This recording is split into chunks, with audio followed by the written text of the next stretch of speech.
All right, well, we're going to go ahead and get started now. We were just doing some rapid calculations, Gavin. I say rapid, I use the term loosely, but trying to get some brains back in gear. If we're watching this in future years and you did not just come off spring break, forgive us, we just came off spring break and it is first hour that we're recording this, so we've been trying to get their brains going, but don't hold it against them if you're like, they seem stupid today. Okay, it's not entirely their, well anyway, just cut them some slack. All right, so I'm going to take you back to something we talked about in our last lesson. I gave you a word problem. I gave it to you orally. We didn't write it down or anything. I just asked you, the sum of two numbers is 12. What are the numbers? Do you remember me asking you that? And the problem was, there were a whole lot of different numbers you could come up with. But I wanted 9 and 3, and none of y'all came up with 9 and 3. But that's not y'all's fault. There's no way you could have known I wanted 9 and 3. Because 6 and 6 does add up to 12. And I can't remember what you said, 8 and 4. He's like a smart aleck or something like 7 and 3/4 and 4 and a fourth. Which technically, yes, he'd be right. I'm just kidding. Brecca would never come up with something like that. But anyway, the point is, there were a whole bunch of different things that could have satisfied this equation, this word problem, the sum of two numbers. We might call them x and y, is 12. We said if we were to graph that equation by the intercept method, and we had a graph grid big enough, then your x-intercept would be 12, and your y-intercept would be 12. And technically, every single point on this line represents a set of numbers whose sum is 12. 12, 0, 11, 1, 10, 2, 9, 3, 6, 6, 1, 11, 7 and 3/4, 4 and 1/4. Okay? All of those different values add up to 12. And so get your notes out if you would, and make sure you have this statement that a single linear equation is indeterminate. It's a great big long scary sounding word, especially coming off spring break. All right, indeterminate. It should be one of the last things you have written in your notes. You should have just a couple things from Friday's lesson. Again, this was a week and a half ago for you guys. But that a single linear equation is indeterminate. Do you have that in your notes already? Maddie's nodding. She has it. Good job, Maddie. The boys are writing feverishly. They're slobs. Actually, no, if they were slobs, they wouldn't be writing. So they're not doing that. Okay, so kudos to them. But a single linear equation is indeterminate. What this means is in means not. You cannot determine the answer. If I said the sum of two numbers is 12, what are they? How are you supposed to know, right? There's too many possible answers. You would need more information. You would, for instance, if I wanted you to give me this point, 9, 3, if I wanted the answers 9 and 3 as my numbers, I would need to tell you that one number is 3 times the other number. And if I gave you that information, you'd be able to figure out 9, 3 because there's a whole lot of times where one number is 3 times another, right? 6 is 3 times 2. 3 is 3 times 1. 15 is 3 times 5. In fact, all the points on this line here, this linear equation, would satisfy the second piece of information. But when you put them together, oh, they need to add up to 12, and one needs to be 3 times the other.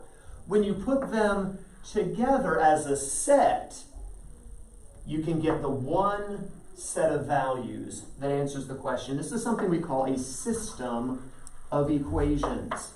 A system of equations. And this should be the very last thing I believe, Maddie, you wrote in your notes, that a system of equations is a set of 2 or more equations that are solved together, or in this case, graphed together, for 2 unknowns. A set of 2 equations solved together for two unknowns. Now, technically, you could have systems with more than two equations. You could therefore get more than two unknowns. In Algebra II, we're going to look at three equations that you use to get three unknowns. Technically, you could do four equations, four unknowns, and so on and so forth. We won't go past that, but you could. Okay? It's a set of two equations, in our case, solved together for two unknowns. And the reason you need the system is, again, because by itself, class, a single linear equation is indeterminate. All right, there we go. As long as we can read, we're going to be all right today.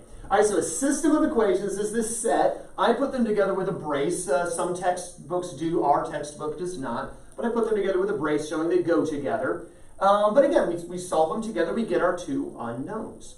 Well, there are different types of systems. So here's what we're going to pick up in our notes. Different types of systems of equations. This type of system you see here, where you get your answer that you're looking for, where the lines, if you were to graph them, intersect, is what we call a consistent system of equations. A consistent system of equations. A consistent system of equations, when graphed, the equations intersect. When graphed, the equations intersect. Therefore, you get an answer. So a consistent system of equations. The lines intersect and you get an answer. Pretty straightforward. That's what we want, right? You ask a question, you get an answer. Hey, I'm thinking of two numbers. The sum is 12, but one of them is 3 times bigger than the other. What's the answer? Boom, the answers are 9 and 3, right? You get an answer. That's a consistent system. It is possible, though, that you could get a system that doesn't give you an answer at all. Like, literally, there's no way to come up with it. For instance, I'm thinking of two numbers. Together, they add up to 12. Okay, that's indeterminate, right? Not enough information. Let me give you some more information. Also, when you add these numbers, they give you 8. Wait, two numbers add up to 12 and they add up to 8 at the same time? What are we doing, some new math here? You can't do that, right? Numbers cannot add together to give 12 and 8 at the same time. It can't be done. Not the same two numbers. If we were to graph that they add up to 8, that would look like this. Notice that the lines would run parallel to each other, right? Well, remember, with a consistent system, they intersect. And where they intersect, boom, answer. What if they run parallel? Are they ever going to intersect, class? No. And if you get an answer everywhere they intersect, and they never intersect, then you never get an answer, right? This is what we call an inconsistent system. An inconsistent system. The graphs do not intersect. Therefore, there is no solution. The graphs do not intersect. Therefore, there is no solution. As far as lines, that would require lines to run parallel to each other. Okay, so parallel lines would be those that don't intersect each other. So two types of systems. Consistent, they intersect, you get an answer. Inconsistent, they don't intersect, you don't get an answer. Make sense? Now, as far as the equations themselves, there are different relationships that equations can have to each other in this system. So if you write this down, relationships of equations.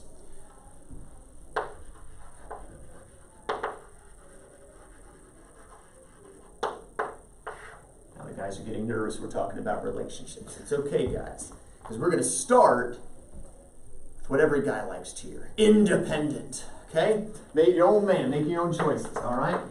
That happens until you get married. All right, I'm just kidding. All right, independent. All right, independent equations. These are relationships of equations to each other within a system. Independent equations are graphed as two distinct lines in our case, since we're working with linear systems here. Independent equations, each equation is its own line. They're separate, they're distinct graphs from each other. Two distinct is the word for it. Lines. LNS means lines, and I'm lazy. All right, two distinct lines. Okay? That's what we have here. this first line and the second line are totally distinct from each other. Even here, this line and this line, they're totally distinct from each other. Okay, they're separate. But you realize it is possible that I could draw this line, and for my second line, I could retrace it, couldn't I? It's possible. For instance, if I said this, the sum of two numbers is 12. Double their sum is 24.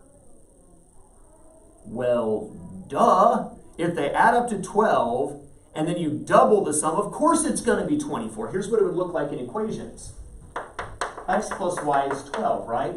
2 times x plus y is 24. You realize if you just divide both sides by 2, it's the same thing you had in the first place, right? It looks like it's two different equations, but it's not. It's the same one again. This set of equations, we would describe the equations as being dependent. Dependent. Dependent equations are ones in which the graphs coincide. You have coincident lines or coincident graphs. They coincide with each other. They lie one atop the other. Now here's the question. Remember, we said we get an answer everywhere graphs intersect, right? If one line is on top of the other line, do they intersect? How many times do they intersect? An infinite number of times, don't they? And you get an answer everywhere they intersect, right? So you're literally walking away with an infinite number of answers. Well, that's the same as if we just drew one line, right? When we had one line, we had an infinite number of answers, and it was impossible to determine which answer we were after. The same is true if you have dependent equations. Because the lines are coincident, because they intersect infinite times, you still have infinite answers. So for dependent equations, the solution is still in determinate. For dependent equations, the answer is still, Bracken, indeterminate. You still can't determine it. You might as well have just had one equation for all the good it does you. What was the point of having the second one if it doesn't help you, right? But it's possible you may see something like that. Okay, so just some things we wanted to talk about before we get into solving systems. So quick recap here, since it's first day back from spring break, and I'm not sure still how active your brains are. Your pencils at least have been active, taking notes. That's a good sign. Let's see if the brains have been following along with the pencils. So, I graph an equation. By itself, class, we said one single linear equation is indeterminate. You don't know which answer we're shooting for. We need a second equation, right? And when you put the two equations together, class, we have what's called a system of equations. So we put two equations together, class, we solve them at the same time, we have a system of equations. What we want to have happen is that our second equation intersects the first, right? If the two equations intersect each other, we have what's called a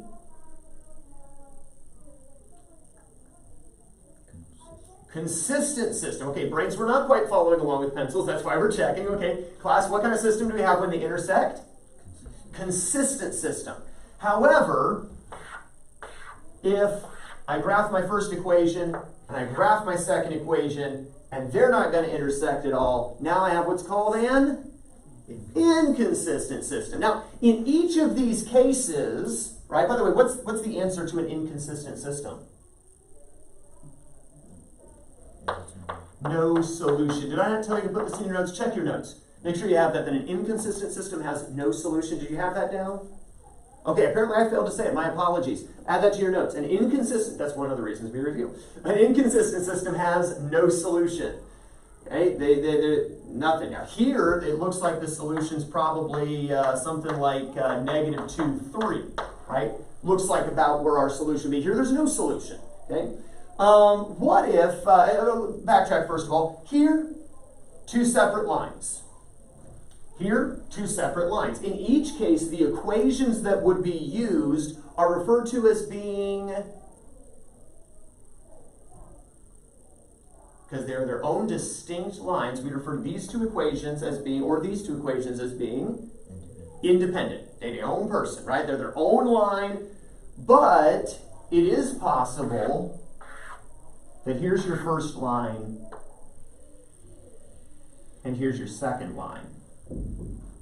It still looks like one. It's actually two because the lines coincide. We refer to those two equations we graphed as being dependent. Think of it this way. Right now, your parents decide they're going to Olive Garden. Guess where you're going? Olive Garden. That's where they're going. You're just going along with them. You may want El Carrizo, but you're ended up at where? Olive Garden. Why? Because you're their dependent. You go where they go. Right now, one day, maybe Brecken, he drives already. Maybe Brecken's like, actually, if it's all the same to you, I'm going to get in my own truck that you paid for, Dad. And I'm going to get the gas that you paid for, Dad. And I'm going to take money that you gave me, Dad, because I'm a slob. And I'm going to go to El Carrizo. I'm going to do my own. Maybe not. But he, in a sense, maybe could. Certainly once you graduate high school, right? If you're like, I really want to go to El Carrizo, fine, go do your own thing. But for now, because you are a dependent of your parents, where your parents go, you go. You're not independent yet. Maybe that'll help you remember where the one line goes, the other line goes. These two equations, class, are referred to as being dependent on each other. And if your system, now it's technically a consistent system because they do intersect, right? That they don't miss each other, okay? So it's not inconsistent, but this dependent set of equations, what would be the answer? There's too many of them, really, so we would say the answer is indeterminate again, just as it would have been with the single equation to begin with. A lot of terms to know. Okay, we don't usually have a whole lot of terms in math. We do in this section. Make sure you study the terminology. Okay, let's go ahead though and work on actually solving systems. So next section, you know, solving a system of equations. Solving a system of equations. There's going to be 3 different methods I'm going to teach you in how to solve a system of equations. That's a Y, it just didn't look like a Y. All right, solving a system of equations. So method number 1, Roman numeral 1. So here's your broad heading here, solving a system. We'll pick up the notes as we continue to add more methods. But the first method is the graphing method. And this is what I've been showing all along to help you understand the idea of a system of equations anyway, the graphing method. So under graphing, how are we going to graph? Well, the same way we've been graphing, right? We're either going to use intercepts or slope-intercept form. We're either going to use intercepts or slope-intercept form to graph each equation. Use intercepts or slope-intercept form to graph each equation. That's very straightforward. And this can't really be easy. You graph them and you see where they intersect. So then once you've graphed them, determine the coordinates of the intersection. Not intercept, but intersection. Determine the coordinates of intersection. That's what you're going for. You're hoping the graph the two lines, the two graphs intersect each other and go from here. Now again, this is true because this present time we're working with linear equations. Next year in Algebra 2, we'll get into nonlinear equations, and obviously the graphing method would change slightly here. But that's pretty straightforward. Get some graph paper out then. And let's practice with a couple of equations here. X plus y equals 9. And y equals x negative 5. If we were to say in words, class, I might say it this way, looking at the board. The sum of two numbers is 9. One number is 5 less than the other.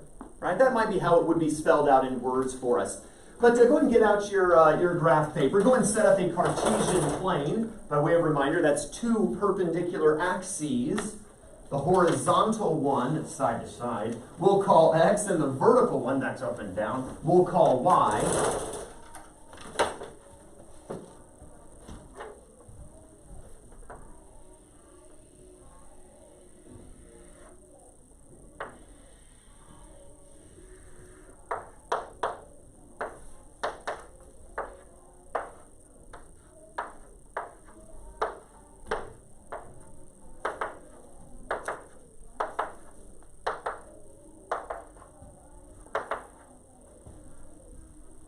And for our top equation, what method do you want to use to graph? Do you want to go intercepts here, or do you want to use slope-intercept form? Maddie?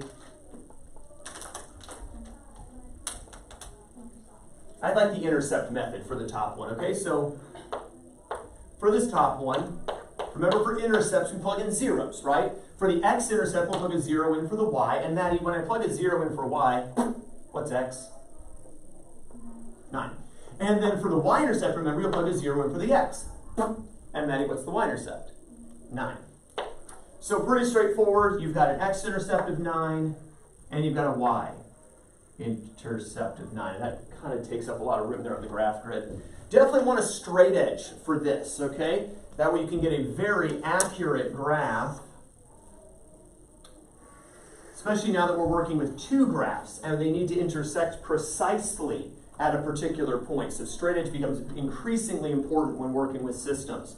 What about the next equation? Do you want to go intercepts or do you want to go slope-intercept form? Brecken? Even though it's already in slope-intercept form? You could, but I mean, it's already right there, right? We can see that the slope, Brecken, is 1, and the y-intercept is... So I would rather go ahead and plot the y-intercept here at -5, and then just rise 1, run 1. You could do the other, of course. It's not a problem. Intercept method would work here.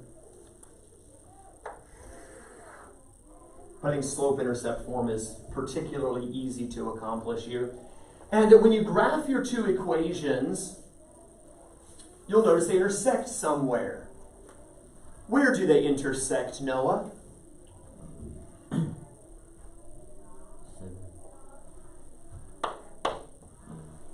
7, 2.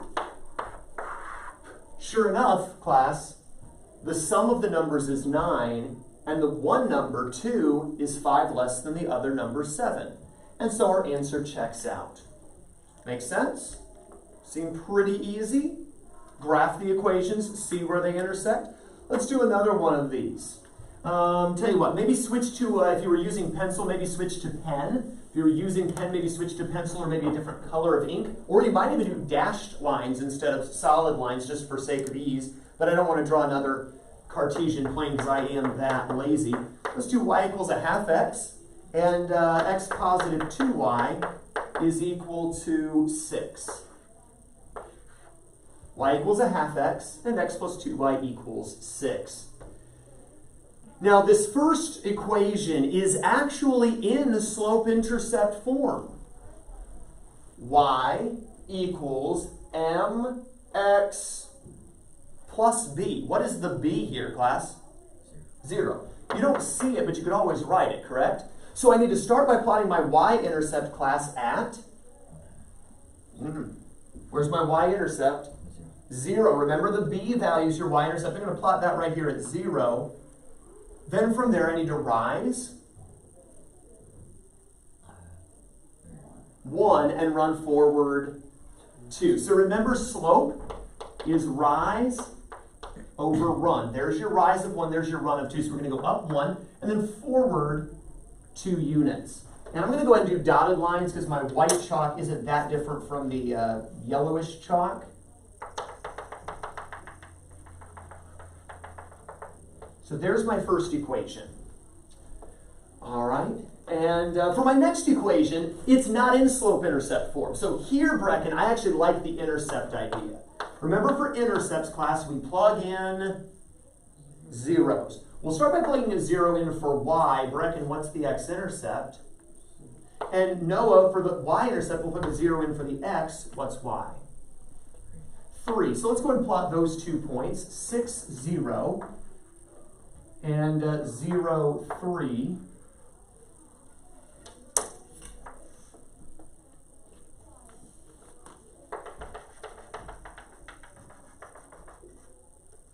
And we get our point of intersection.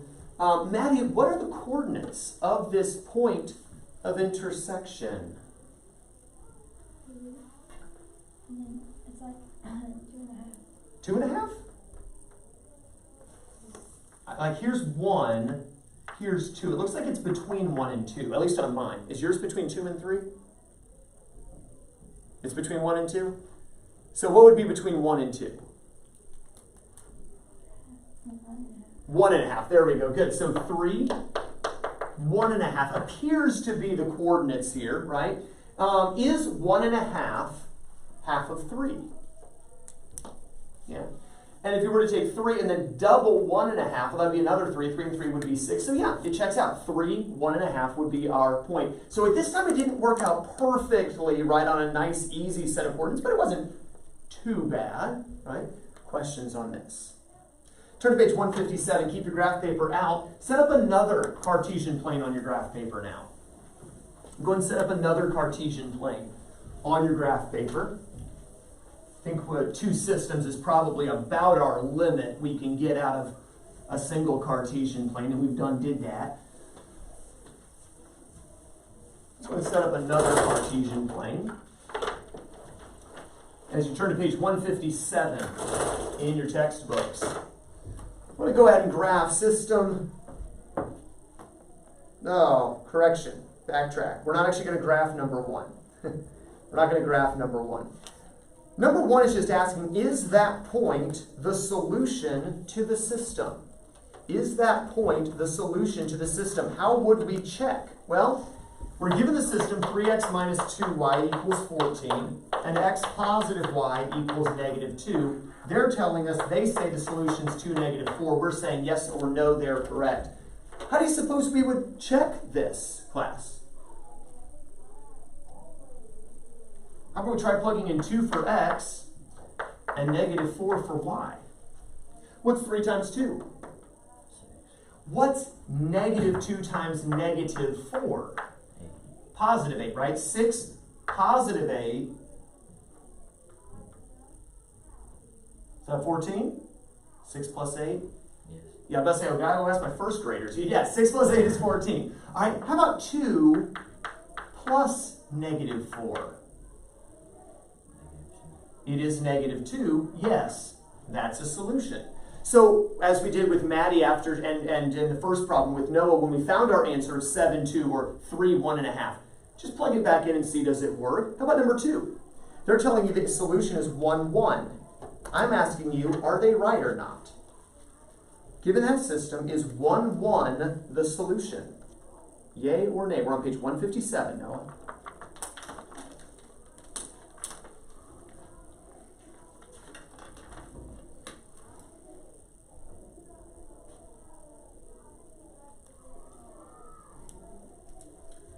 Reckon, what's your verdict? No. If you look at the first equation, it looks like it would be, right? 2 times 1 is 2 plus 1 is 3. Yeah. But 1 minus 3 is not negative 9. So no, that is not a solution. How about number 3? Check that one. 2, negative 2 is the point they're giving you. Remember, it has to pass both checks. It has to check in both equations.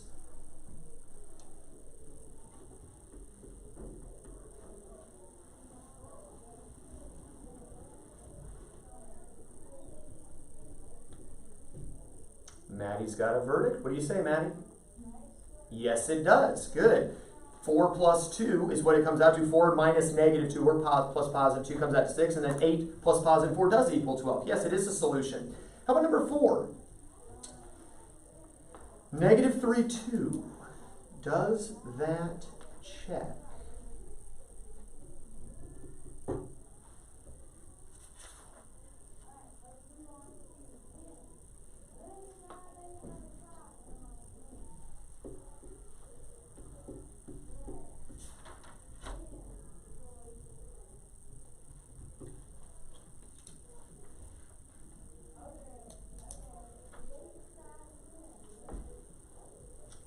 What's the verdict here, Noah? It checks. It does check. Yes, that is the correct solution to that system. All right, number 5. 5, negative 2.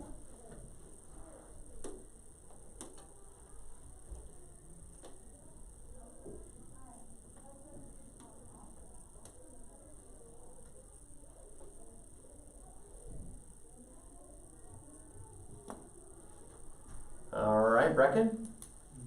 No, you didn't even get through the first equation, right? It should have equaled 20, not 12. So, no, we don't even have to bother with the second equation. I think it does actually check the second one, but it didn't matter because it didn't match the first. And number 6, is that a solution?